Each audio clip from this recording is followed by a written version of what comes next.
Hi everyone, it's after Thanksgiving and we can tell winter is really coming. It's definitely time to think about what to do with your property during the winter time. I have the pleasure to sit down today with Todd Whiting from Metro Boston Property Inspections. And Todd, can you tell us a little bit more about your experience? Well, I've been a licensed home inspector in the state of Massachusetts. I've been started in 1998 before licensing and was one of the first people to become licensed in Massachusetts.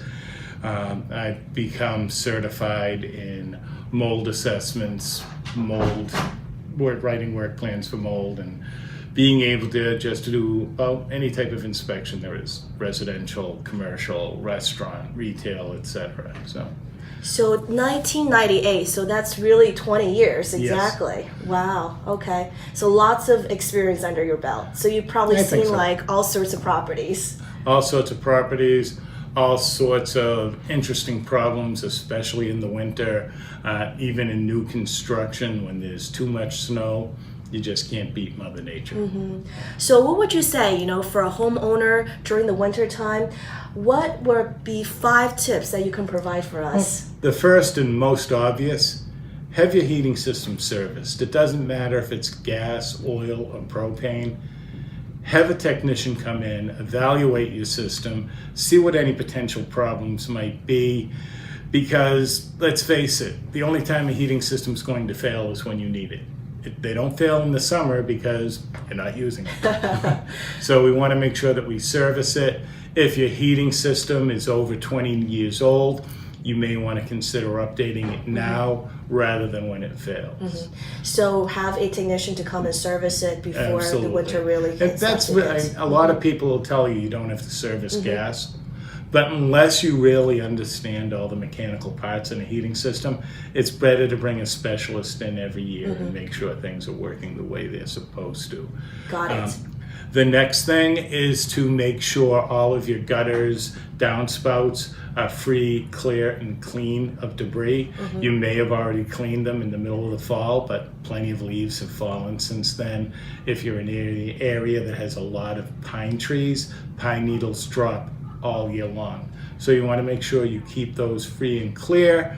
It'll help prevent ice dams. And another step you can take is to put heat cords running through the gutter and down the downspouts so they don't ice over and cause more issues than they solve. Yeah.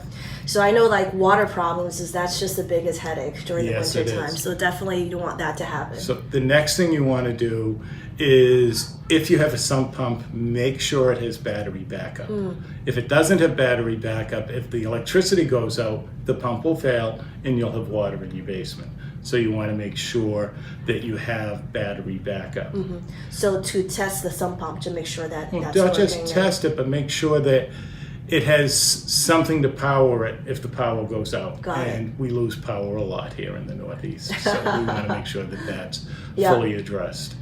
Another thing that people should do is get a generator. It doesn't have to be a big Generac generator that turns on when the power goes off automatically, but you should have some sort of portable generator so that you can turn it on, run your refrigerator, run your heating system.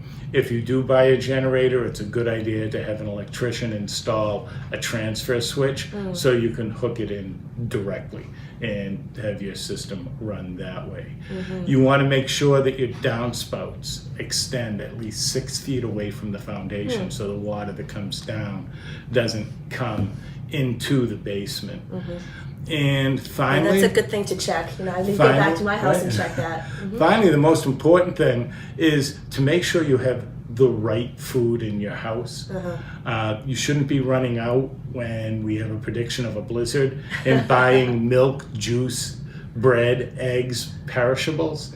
Have canned goods on hand, Yeah. canned milk, canned vegetables. They're not the greatest. They don't taste as good as fresh, but they don't go bad either. Yeah, And absolutely. it's Good possible. food storage. So that's really just make sure that you're prepared for if the power goes out. That's really the big thing. You Right. don't want to be sitting around in the cold without food to eat, food going bad. Everything just centered around making sure you're safe and ready for the winter. Absolutely. Well, thank you so much, You're Todd. welcome. Thank you for the tips. You're welcome. Thank you.